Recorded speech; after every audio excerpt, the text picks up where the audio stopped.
Breaking news. The vault is open and the fright reels have escaped. With your hosts, the Jims. Sit back and put on that raincoat because it's going to get bloody. Bloody awful if you ask me.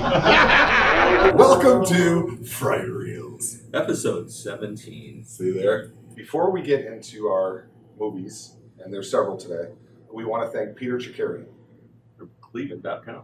Yeah, he helped us out. He did an interview with us the other day. He was nice enough to invite us out. Yeah, we got that going on. We're getting really close to Halloween, which is fun. We've got a lot going on with that shit, man. All of our 60 days of fright.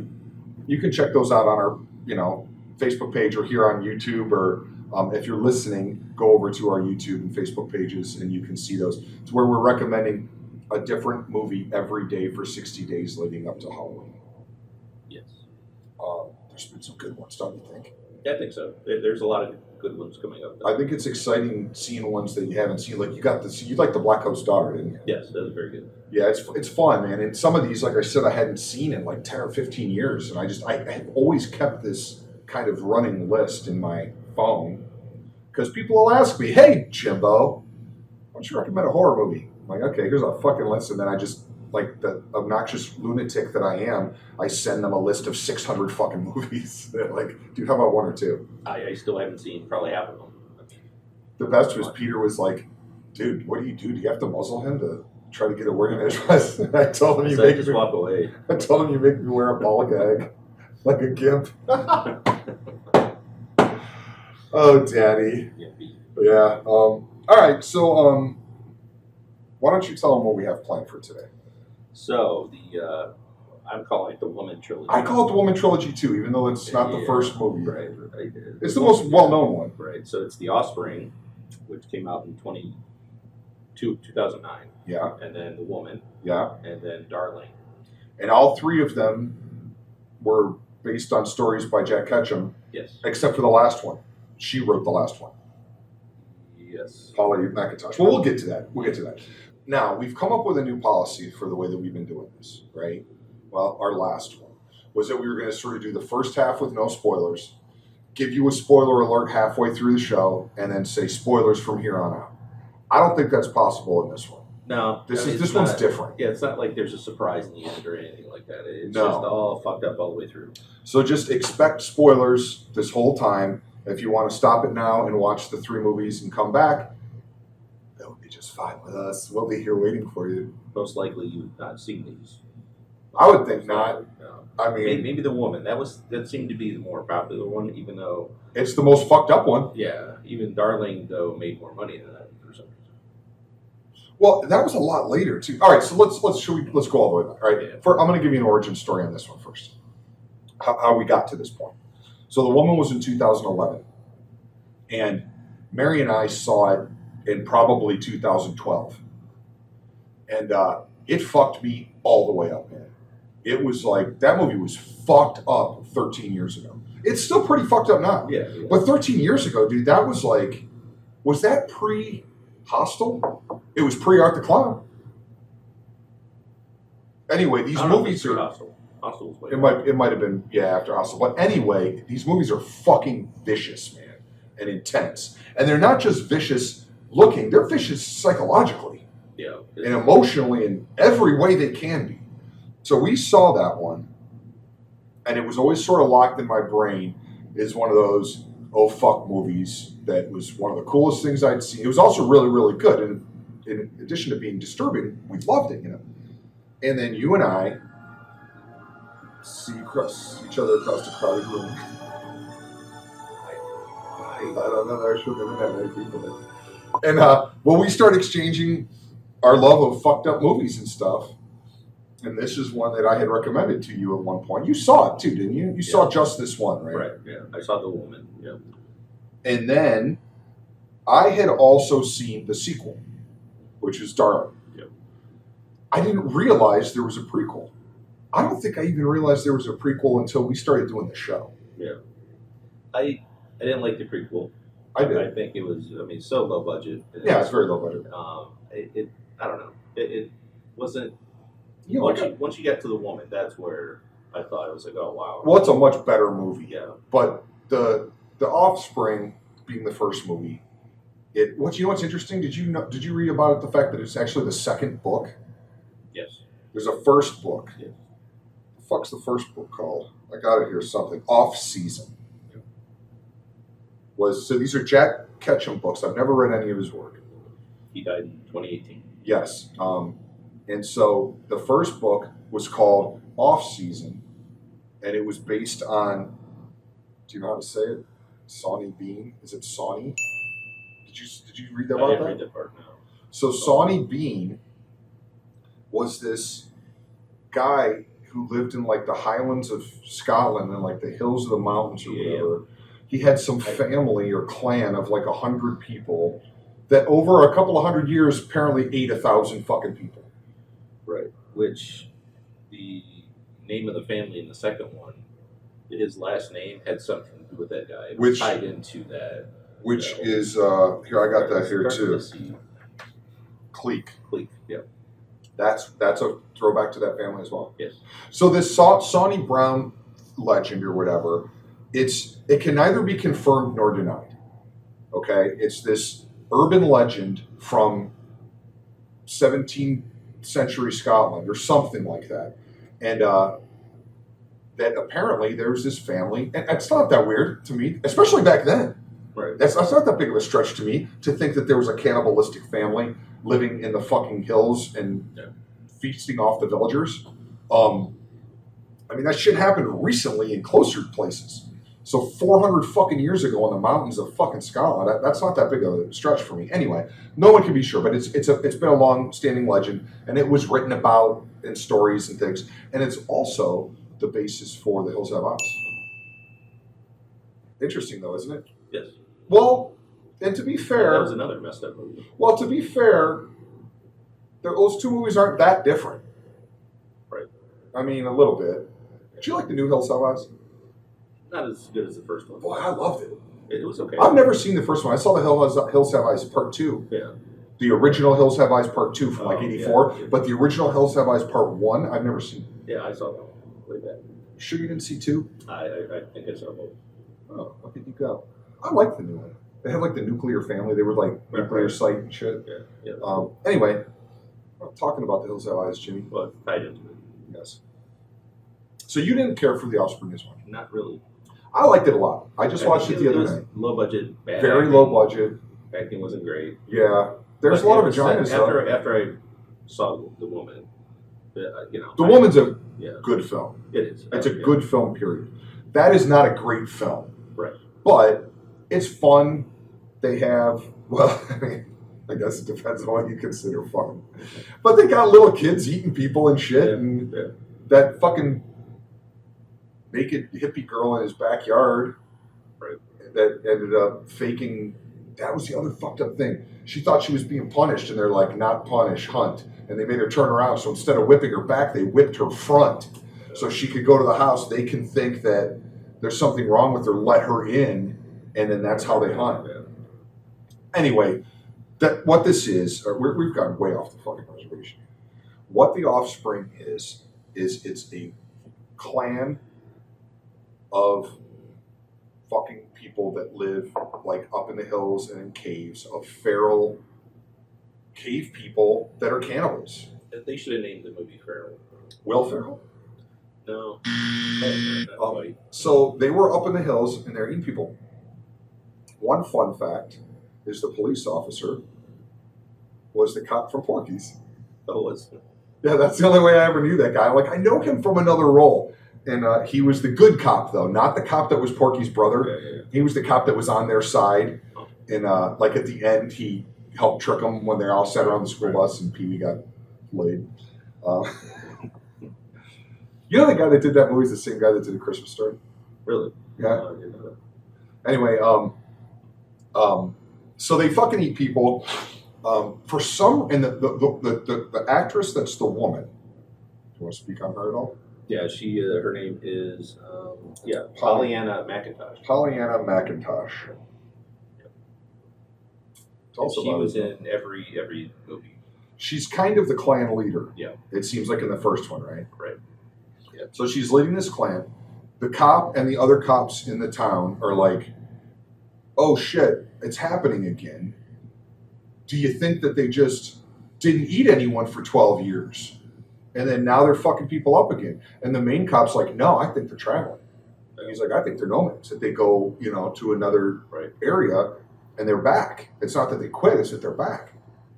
Long story short, there's some pretty vicious scenes in that cave. It reminded me of Bone Tomahawk a little bit. Yeah. Where they got these people tied up in this fucking cave and they start eating them, some of them alive. They fucking put in those metal teeth.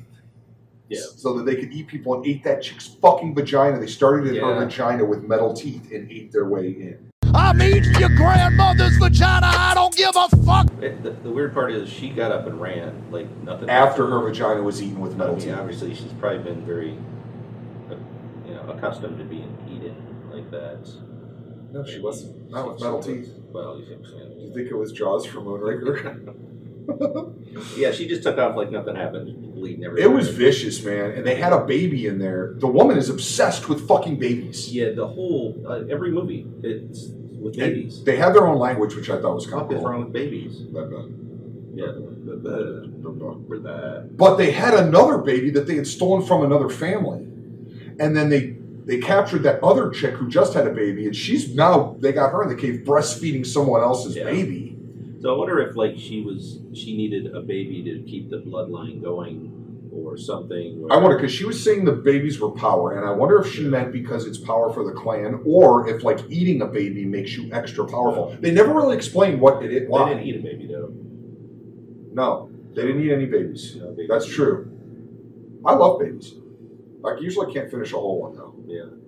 You don't like babies. Babies suck mostly. I like babies, dude. I think they're adorable. I have a hard time being around babies. They cry a lot. It just goes up my spine. They're cute. They're adorable. I love them. I have a hard time. Do you like kids though? You don't really like kids much. No, kids are cool. I like to tell them ghost stories and make them scared. Yeah, kids are fun. They're fun, especially at a certain age. Kids are great. I just tell my nephew there's monsters out in the woods at my parents' house. So let's wrap up part one. Part one, The Offspring. Essentially, the shit goes down. Everybody starts killing everybody. And basically, everyone in the clan gets killed except for the woman. Yes. She's the sole survivor. In the end, you see her walking away through the woods, and she walks all hunched over, their head down all the time, looking up at everybody. She's like an animal. Yeah, she's very... Fantastic performance, man. She's unbelievable in these movies. She had bangs for some reason. Yeah. She did have bangs. All right, so let's move on to part two. So, part one, they finish up. She gets away. They don't really mind because the world's a fireplace. Fast forward to part two, which I read a review that said, and I agree, that you could easily watch part two as an independent film without having seen part one, and it stands alone fine, which is the way that you and I did. I did, yeah. And I agree with that. It is its own film without having that, because they essentially give you the backstory in the first 10 minutes. Yes. They show her in the woods. They show some sort of flashbacks and stuff. Part two, The Woman. It was 2011, and it's about a family. And this guy, an asshole. The dad's such an asshole. So the chick's in the woods. Yes. And He the sees dad. her in the woods. He's funny. He's checking her out. She's bathing in the creek or whatever. And he's like, hey. The dad comes home, tells the family, hey, get ready. I got something special. We got to go clean up the cellar. Yup. Oh, wait a minute. We left out a big part of this. It really starts at the pool party. Oh, right. And Jugface is sitting there. The daughter. So the daughter's name is Peggy. Yes. Okay? And that's the girl that's in Jugface. Oh, okay. It's the same actor. In fact, her name's Lauren Ashley Carter. She's from Ohio. Yes. She was in The Woman. She was in. Oh, is that right? Yes. Go Tigers. She was in Darlin, and she was in a movie called Darlin with a G. Okay. It's a really trippy black and white movie. I watched it on mushrooms. It had a real Shining vibe. Okay. It's hard to explain why, because it's not like The Shining at all. The story's not like it whatsoever. But the filmmakers definitely. Doesn't matter. Okay. Anyway, that girl's sitting at the fucking swimming pool. It's a big house party. Tons of people of all ages, families, right? And one of the kids, she's maybe 15 or 16, right? She's a high school girl. and one of the boys at the pool is kind of flirting with her, and she brushes him off, and he's like, "You stupid bitch." Mind you, she's looking terrifyingly at her dad on the porch the whole time, who's staring at her. So right off the bat, you're like, what the fuck is up with that dad and that girl? And it doesn't get better. Nope. Then his wife comes up, who is Angela Bettis. Yeah. She's been in a bunch of cool shit too. Stuff, yeah. I thought I had this written down, but I don't. She was in Girl Interrupted. Right. Yep. She was in May. Did you ever see May? I think I did. That was kind of a rough one. And she was in the TV version of Carrie. Remember they redid the TV one? And it was, that wasn't awful, but there's no reason to remake that movie. It's fucking perfect. Right. They've remade it 10 fucking times, and every time it's not as good. Doesn't matter. Fellas. Yes. They're called breasts, mama, and every woman has them. So the wife comes over to like ask him if he wants a fucking beer or something or whatever. Right. You can just tell right off the bat he's a fucking dick to her, man. Yeah, she's very like meek, and you can tell she's either been beaten or he's controlling that situation. Yeah, for sure. God damn it. Then so then he sees the chick in the woods, and then he comes home to tell his family, "Hooray! We have a project, and we're all in on it." Take it from there, Jim. Yeah. So he takes them down to the cellar, and they're going to clean up the cellar. Now, I don't know where she was at. Actually, I don't think he didn't capture her. He hasn't captured her yet. Okay. So they told him, clean up the fruit cellar. Yes. And they're cleaning, they didn't know, why are we doing this? So you'll find out. It's going to be great. And, then they showed him throwing a net over her in the woods. He captured her. Which seemed like that was a little much, though. Yeah. She went berserk and couldn't get out of the net. He just kind of tossed it at her. It wasn't, that was a little, anyway. But then he brings... brings her back. Well, he fucking brings her back. Oh, and puts metal fucking clamps on her, man. Yeah. Her wrists and her ankles are metal clamps connected to metal. Like a pulley system. Yeah, what would you call that? Like a cable. Like a metal cable on pulleys. So at any time, he could crank separately her legs and her arms. Yep. So she's like this, completely spread fucking hanging with her off of this metal. I'm like, dude, you know what that's going to do to her fucking shoulders and her wrists? And I was so sympathetic for the pain of just being strung up there, let alone everything else that happens to her. It should never be a wrist model after that. Her years of wrist modeling are over. So then what happens next, Jim? The family comes in. He got close to her, and she bit his finger off. Like all the way off, the ring finger, and she has his ring in her mouth. She spits it on the floor. And he just shrugs it off almost. He's like, does he knock her out? Does he punch her? Yeah, he punches and knocks her out. Then he comes back in with a missing fucking finger. Yeah. He has to take that up. I think he goes to work the next day without telling his family yet. Wasn't that right? I don't know. He does go to work the next day and tries to hide his finger. Right. But no, I think he tells them right away, and he brings them in there, and he basically, so it's his wife, his 15 or 16-year-old daughter, who's meek and has some problem with her fucking daddy, his son, who's maybe 13. Psychotic son. And then they have a youngest daughter who's like 5 or 6. Yep. And the wife and the husband. And he brings them all in and was like, this is our project right here. And then he essentially slants it to the fact that they're doing God's work because they're making her ready for society. They're going to train her. They're going to teach her. They're going to bathe her. They're going to feed her. They're doing it in the name of God, not just in the name of raping some poor fucking woman. But I don't think he was real preachy, though. It was more just... Well, he told later... He we're not doing it, Yeah, but he told them that the project had a noble reason behind it. But he told that fucking teacher later, too, that he was like, what, do you think I want to miss out on heaven? Yeah. That we'll get to that. Jesus Christ. All right, so keep going.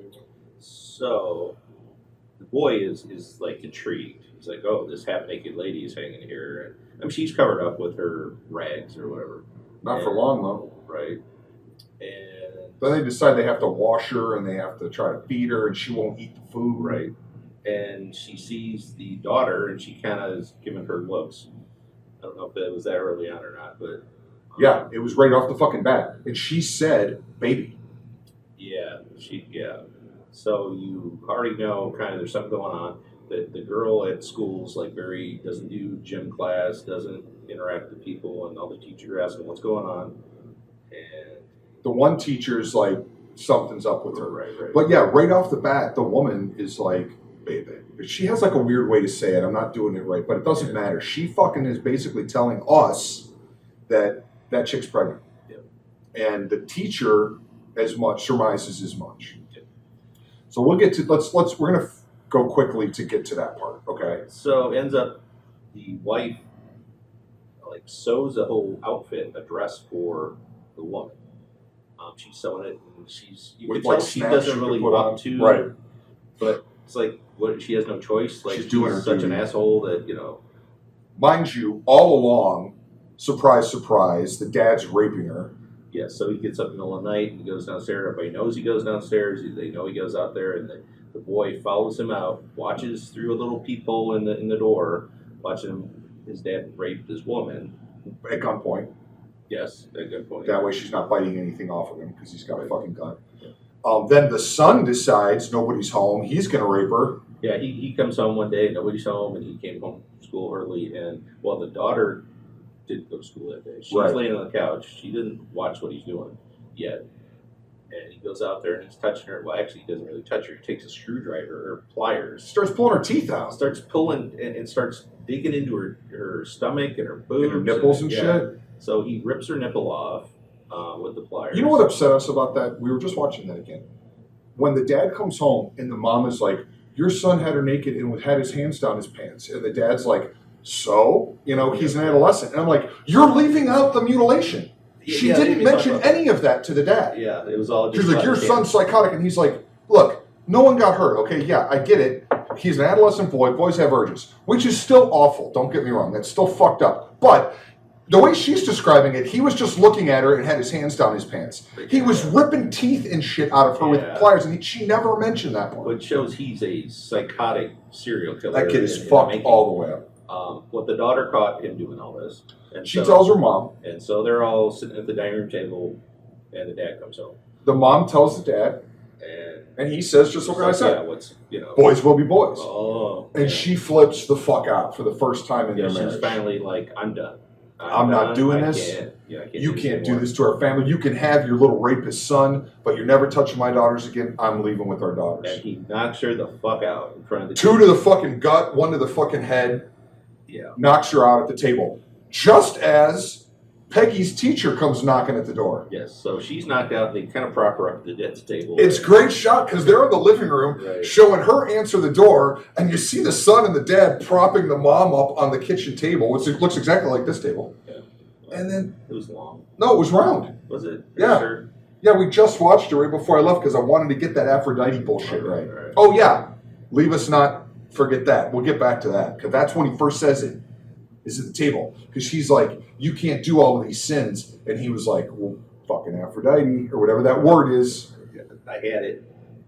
It doesn't matter. We can't pronounce it anyway. We'll get to that because you don't know what that means yet. Neither do we. We were just like, what the fuck is he talking about? And he said some fucked up word, apostrophe or whatever the fucking word is. Anthro something. Anthropology, and the wife is like, Belle is like, hey. I never condoned what you did. And she was like, what's going on out there in the fucking doghouse is enough to get you arrested. And we're like, what is going on? What are you talking about? So they have dogs that the kid tortures here and there. Yeah, and then they let the teacher in. Yeah, you go, hey, let her in. Hey, She sits down and she's like, hey, I want to talk to you about concerns about your daughter. Your daughter. Yeah. And can I talk to you and your wife? And she looks over, the wife's passed us on the table. He's like, oh, she's not feeling good. She's taking a power nap. It's basically the teacher figured out that she's pregnant. Now, Mary and I were talking about this today, and we kind of had a discrepancy on this. Do you feel like the teacher oversteps her bounds? But if she thinks the daughter's pregnant, she goes straight to the house and rats her out to the parents. She didn't even mention it to the daughter.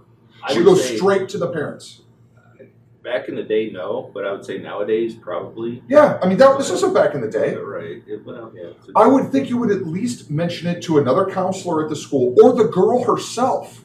She fucking ambushed her and went straight to her parents and was like, look, your daughter's lying to me and to you. She's pregnant. But in a way that she thought she was helping.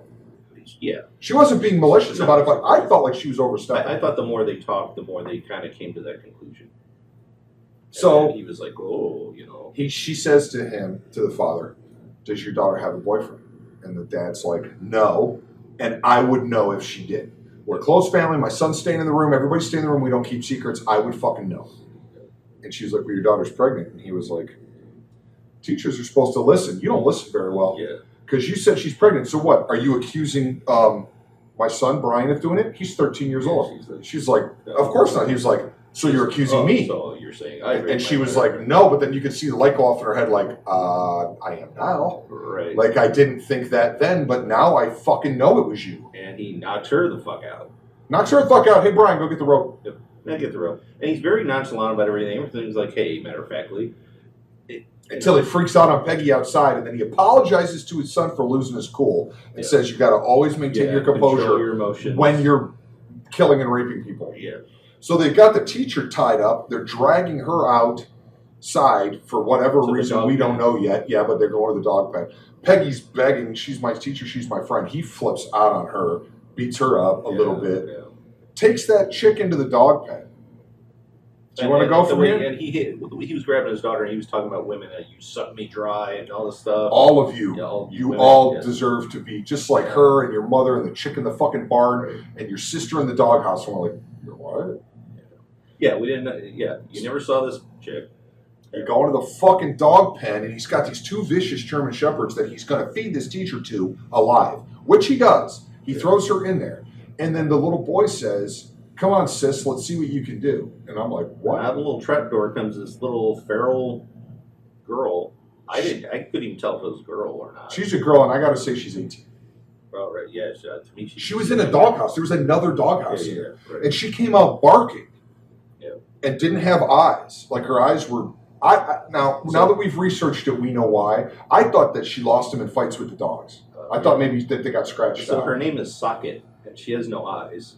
And there's a certain disease that you're born with no eyes or maybe one eye. Okay, we're going to look it up now. We're going to put it on the screen so that we get it right. It is anophthalmia. Yes, I have it. Anophthalmia. So that's what he says to the mom at the dinner table. He's like, oh yeah? She's like, you can't get away with this. He's like, oh yeah? Anophthalmia. And she's like, I never condoned what you did. Well, what he was saying was, oh yeah, well you're in on it too because we've got a fucking daughter with... Anophthalmia. Yeah, anophthalmia, right? Yeah, right. He's telling her, we got a kid outside that you were in on. Yep. And she was like, I never condoned that. He was like, bullshit, anophthalmia, you fucker. So that chick actually eats the teacher. She bites her in the back of the neck and just basically eats her alive. Starts pulling out. Mind you, while this is happening, Peggy frees the woman. The teenage daughter. Oh, the daughter, sorry. Yep. Frees the woman. Yep. And the woman gets out and kind of sniffs Peggy, goes right past her. Because she's pregnant. Baby. But, mind you, we left out something earlier. So when the husband was like dressing the woman or doing something, he was dressing her or scrubbing her. The mom is standing behind him with a club like she's going to hit him over the head with a piece of wood. And the woman and her are locked eye in eye. And then she just says, and she taps him on the shoulder and hands it to him. So the woman doesn't forget that shit. And the first thing she does when Peggy unties her is kills the fucking mom. Yeah. Rips her throat out. Well, she rips her apart. Yeah. Then she picks up a sling blade. Yeah. French fry potatoes. Yeah. French fry potatoes. And she busts into the fucking other cellar or barn or whatever. They got two fucking fruit cellars or whatever it is. It's a big fucking doghouse. The barn with the dog pen. And starts hacking at the kid, which the dad sees her, and the dad runs to the corner and abandons the son. She chops the son in half. Yep. And then the dad picks up a gun. Yeah. He don't get to it in time. She guts him, pulls his liver out, and eats it in front of him while he's still like barely alive. Mary said it too. It's not his heart. It's something in his stomach. It's because it's one smooth organ. There's It was either his stomach or his liver because she goes right in his belly and rips it out, which would probably be easier to do than getting into your chest cavity. Probably, yeah. Not that any of it's realistic, but she eats it in front of him. He fucking drops dead. Yeah. So, mind you, during this time, Peggy has run back into the house to retrieve her little baby sister, Darlin. Which the whole time is where? She's upstairs. I know. It's like she heard all this shit. Yeah, she was upstairs in bed, and she's like 5 or 6. So she gets her. She comes outside with her. Here comes the woman and her new little dog friend, Socket. Right off the bat, she shows dominance and like smacks Socket's nose, and Socket starts acting like her obedient dog. Right. And little fucking Darlin comes up to her, and she sticks her bloody hand in her face and makes her lick some of the blood off of her hand. And Darlin does it. And she kind of likes it. And it's kind of cute. She's all... Then she does it for Peggy, and Peggy doesn't want to. And she's like, baby, like the baby needs this blood. Eat this blood off my hand. Yeah. And so she didn't. And so she kind of said, well, then she took Darlin. She takes Darlin like in trade, I think. Yep. Just said, all right. And she just walks away with her. And then roll credits. Now, mind you, Peggy sort of roamed their direction, but I didn't realize that she actually went with them, but she did. Oh. She's in Darlin in the flashbacks. Oh, okay. All right.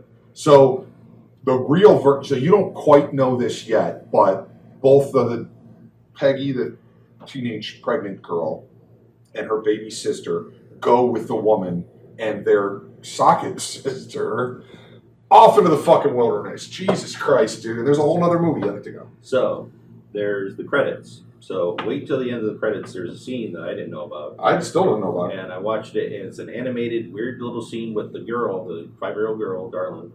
And she's on. It's all animated except her. She's live action, and she's on Like a Broadcasting little raft, and she's in the ocean. It's animated, and she gets on an island, and there's some man made of leaves with a weird skull face. And they make a couple motions in front of each other, and that was it. It was some weird. I have no idea What why. the fuck does that have to do with anything? And I have no idea. It's not like that in the next movie. It has nothing to do with anything. All right, so let's go get some treats. Let's all go to the lobby. Let's all go to the lobby. Let's all go to the lobby to get ourselves a treat. All right, so that was a lot. So, Offspring 2009, The Woman 2011. Yep. And you feel like that's it. They put a nice tidy bow on it. Fast forward 8 years, and the lady who plays the woman, Pollyanna McIntosh, decided to write and direct a third episode in the movie called Darlin, which is named after the little girl. Before we get to that, though, why don't you tell us what wine you're drinking today, James?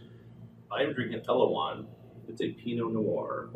Is Ellawan the brand? Yes. Have we done that one before? That name sounds familiar. I used to drink it back in your day. I used to drink it. Yes, you, Naomi, and Ellawan. I told you to drink this one. You bought it one time. Eloise? It's from Oregon. Pretty much Eloise. any good Pinot is from Oregon. Really? It's a good What area about for California? that. It's Napa is very good, but apparently I learned this that Oregon has the best Pinots. Really? What about Pinot Noir?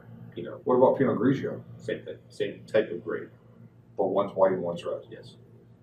Or is it the early grapes before they I'm turn red? Pretty sure. I'm not a wine expert. What do they call those? Sommeliers or something? Yes, sommelier. Good lord.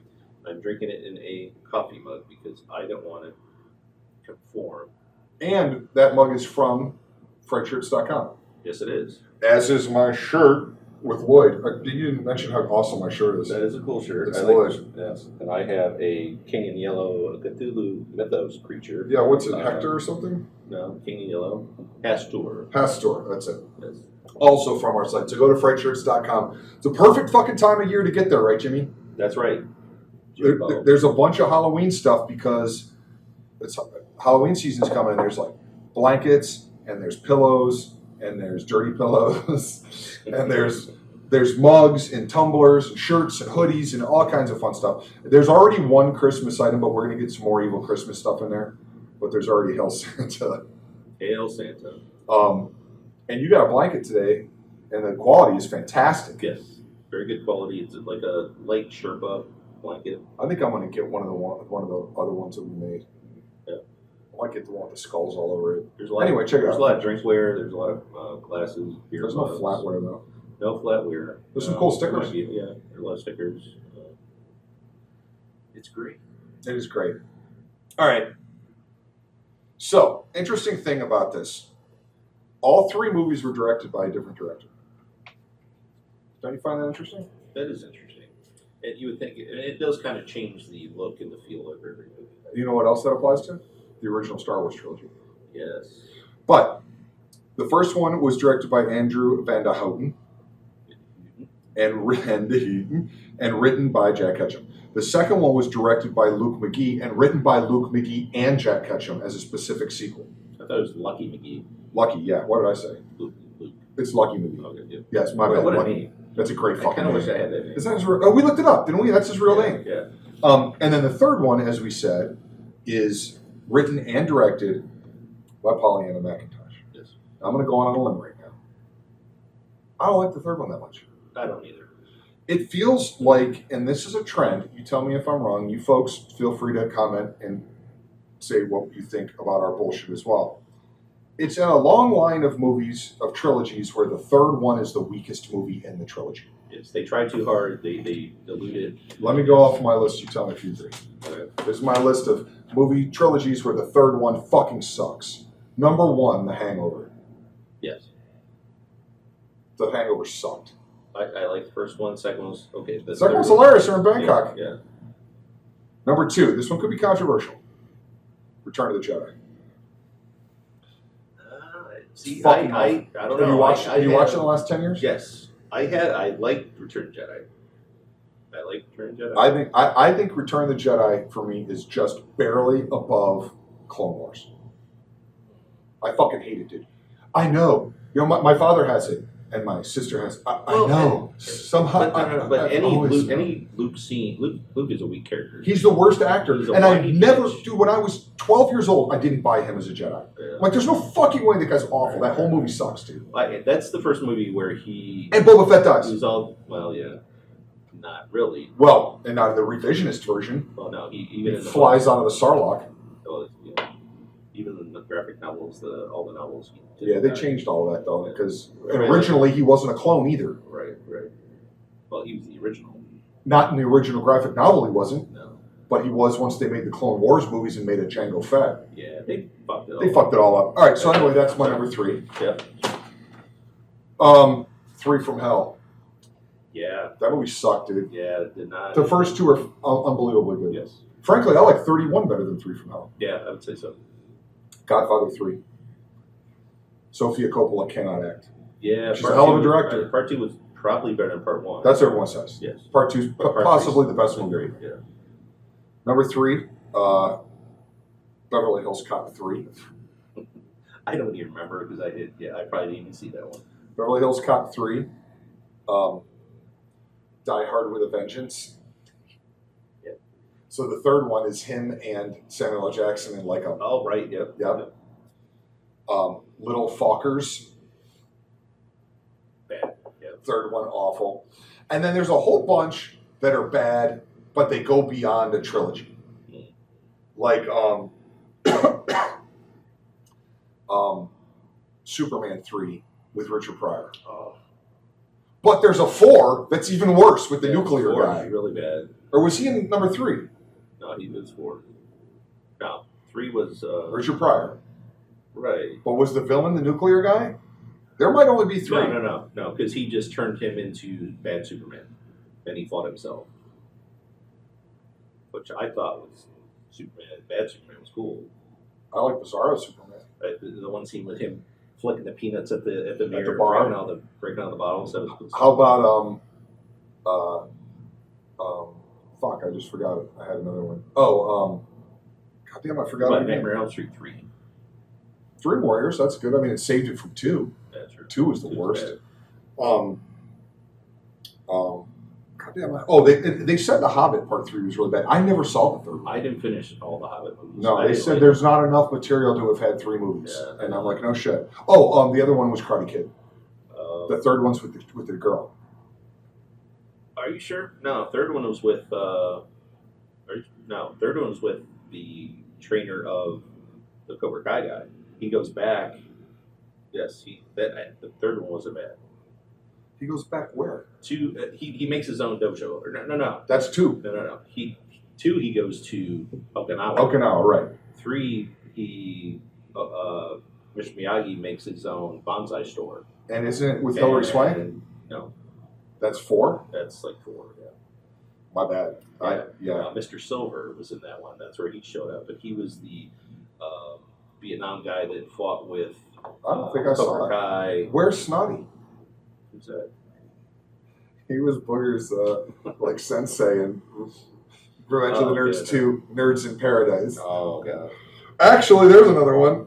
In number 3, they like go back to school, and now Lewis is like the dean of the school, and like Booger's like a math teacher or something. Oh, God. Just don't do 3 movies. Just 2 is good. I mean, there's exceptions though. Well, the newer, what was the one? Out of the shitty Star Wars trilogies, The third was the best one. The third was the best one. Well, and even out of the newer ones, the third one's better than the second one. Yeah. The second one was really bad. Yeah. You don't really love the third one, though, do you?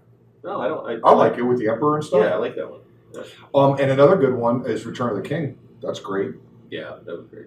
I mean, all 3 of I those think that was movies the are. best one. Yeah, all 3. Yeah, yeah. The first one's really special, but yeah, it is the best one. Anyway, so moving on to Darlin, episode 3. Yes. Would you like to kick us off with the opening scene? No. You see a redheaded girl who's probably 14, 15, and Right. the woman walk up to a hospital door. They're both completely fucking dirty, which bothered me a little bit because they showed her at least 1, maybe 2 times bathing in the river. Right. And if she bathes in the river, why is her skin black? Yeah, it's very. Yeah. I mean, it's completely black. Yep. Anyway, maybe that was to hide in the city because they didn't want to be seen. That could be. Now that I'm thinking about it out loud. They Anyway, are hunters. they go to the hospital. The redheaded chick walks in, who you come to find out is Darlin. It's the little girl that's grown up and who's now 14 or 15. Which I call bullshit on. She was 5 or 6. She can speak fully, and now suddenly 5, 6 years later she can't speak anymore. You would think she would have taught the woman how to speak. But no, she just kind of reverted and just. I'm going to go against you on that. I don't know. Because at 5, she wouldn't have like forced her will upon that woman. She was terrified. Her whole family was dead. She did whatever that woman did, and that woman didn't talk, so she learned to not talk too. And her fucking sister didn't talk, but Peggy would have. Yeah. Peggy would have talked. You're right. Those two would have at least spoke to one another. But Socket didn't talk. Or C. Or fucking C. Anyway, All right. we're going to move through this one fairly fast because the woman's the biggest movie out of all. So essentially, long story short, this chick is there. It's Darlin grown up. She's pregnant, and they're bringing her to the hospital because the woman, her mom, wants a baby. But the girl, Darlin, wants it taken out of her because she thinks it's evil because her sister Peggy had one and it killed her, and she was stillborn. That's how I know Peggy went back with the client. Right. Okay. So that baby would have been fucked up anyway because it was her dad raped her. Yeah. So eventually, which is probably when she stopped talking, I guess. That could be. So her sister, her only real family member, dies giving birth, and she sees it as like a 5-year-old. So she equates that with badness. Then She ends up at the hospital. She gets hit by an ambulance. that was fucked up too. That ambulance came rolling in at 80 miles an hour. Hey, I'm going to hit this chick. So she gets taken to the hospital. Then she there's a nurse in there. I think seems like he's Indian, Puerto Rican. Samoan maybe? Like he had like a Palo Yeah. thing going on. Not that it matters. But, which is funny because he and Pollyanna McIntosh were in The Walking Dead together. Really? Yes, I read that. Interesting. I don't know what episode, I don't know, but they were in that. That's fun. I like those connections. Yeah. So anyway, they don't know how to handle her though, and they do what they're supposed to do. They give her to the fucking church. There's like a church for orphan girls or whatever, like there always A is. Catholic care. Yeah, and so it's this bishop. He's a bishop actually. And he played Salvatore in Mad Men. I never saw him. It's a great show. He's a bishop. He's a bishop, and he is in No charge idea. of these girls that are another weird thing about that is they're all about the same age. That wouldn't be the case. Right. You'd have a few younger and a few Right. older. But anyway, there's under a dozen girls in this school/boarding house, and he and the nuns and what have you are in charge of raising these girls and helping them because they have nowhere else to go. Long story short, they basically teach her to speak again, clean her up. She learns things. She's somewhat back to normal. And you're getting the vibe, though, that this priest is fucked up, like most of them are. Right. And then the fucking nun, Sister Jennifer. used to be a junkie, and he basically saved her because she was saying that her thing was, it was weird. She said that she liked crack and crystal meth. We rewound it. I'm like, did she say meth? It's meth. Anyway, then you find out that he didn't save her. He took her in and raped her for about a year. Priests are bad. Priests are bad. Often. I mean, there's got to be some good ones out there. This ones didn't touch you. I know, dude. I'm not molestable. But anyway, although the guy with the map thought I was. Yeah. That's a story for I'm another going to make a video. map shirt for you. Yeah. Hold it. Mary thinks that's the funniest story of all time. It is pretty fucking funny. It is. It's good stuff. But we'll get to that another time. With this movie, she was confirmed. They show her being confirmed in the Catholic Church. You know, that's toward the end when she gets the whole bail. That's her first communion. The whole thing with communion and Confirmation comes last. Confirmation. Well, they dress like they're getting married to God. They are getting married to It's God. fucked up. Yeah. It's just the weirdest shit to me. It's a lot of old rituals that are still part of it and that need to go away. Yeah. Like priests being celibate and not being able to marry for one. Anyway. Or just religion in general. Moving on. Right. Moving on. You find out this priest is had been fucking the nun that he was supposedly saved. Then he talks Darlin into getting naked in his office. She strips down to her underwear. He sees her baby bump and was like, "What the fuck is wrong with you?" And she's like, "You said you were going to take it out of me. You said you were going to take the devil out of me." It's Which the devil. he thought the devil out of her. She meant the devil baby. He was like, "God damn it, you're awful. Get dressed. You're disgusting." Because he didn't want that. He wanted a pure little fucking girl. The whole thing angers and sickens me. Anyway, fast forward to her first communion, Jim. Not confirmation. I don't know the difference. It's her first communion. Mind you, in the meantime, the woman is looking for her. And is like going in like homeless camps, and then somehow she recruits a bunch of homeless hookers. But yeah, so the homeless people like take her in, and I don't know why she didn't chew their faces off. She rallied all the prostitutes. It's a group of prostitutes I was reading. I don't understand what that was. Aside from more sort of "I'm woman, hear me roar" or Somehow whatever. she gets a gun. She gets a gun.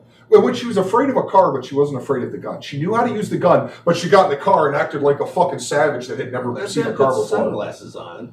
It was really cheesy. I don't know. There's a lot of reasons this third movie wasn't as good. But the denouement is fun because at the final scene is supposed to be her getting her first communion. And it's a big thing for this priest politically because you find out that they're talking about taking the money away, and it's because this guy's been fucking kids. But if he can prove that he saved this animal kid and turned her into a child of God, all is forgiven. Yeah. So it's a big moment. She's backstage before she comes out chugging bleach to try to kill the baby. Which another bullshit thing. You would have instantly. As soon as it got to your lips, Yeah. you would have been able to do it. But anyway, you'd be she comes out, starts coughing up blood, bites the priest. Yeah. Just then, the woman comes in with a gang of homeless prostitutes. I'm not exaggerating, right? Right. One shoots the gun in the air. She Then takes grabs it and throws it in the holy water, Yeah. which there was symbolic of something. We're not using the gun. We're using our fists. They rip the priest apart. Yeah. Darlin goes into spontaneous labor, Yeah. has the baby, tells the woman, take her. The woman takes her, puts her in her fucking papoose, walks off into the woods again with another fresh baby, and that's it. That's it. Yeah. And then the credits roll. If you watch again, wait till the credits roll. I missed this one There's too. another scene, and it's a weird scene with Darlin praying at a pew, and then this girl walks. One of her other girlfriends there has a vacuum, and she's going up the aisle with the vacuum. stops and there's like music. They start dancing and they dance down the aisle and that's it. It made no sense. It was ridiculous. But I always watched until the end of the credits. I didn't see either of those. Yeah, I didn't either, and I read about it. I'm like, oh, and I watched it. Huh. I would put shit at the end of credits if I made a movie. Yeah, people do that. It's fun. That's how they did. Like I said, the first time I watched Sinners, I missed it. I didn't see them come back. I turned it off. That was a good scene. That's a great scene. It wraps the whole movie up. I think, Ferris Bueller maybe started that. Maybe. Yeah. That'd be interesting to find out. I wonder if anybody ever pulled that bullshit before Ferris Bueller. Oh, I wonder. And they do it a lot now to varying degrees of success. Especially Marvel movies. And everyone does it now, yeah.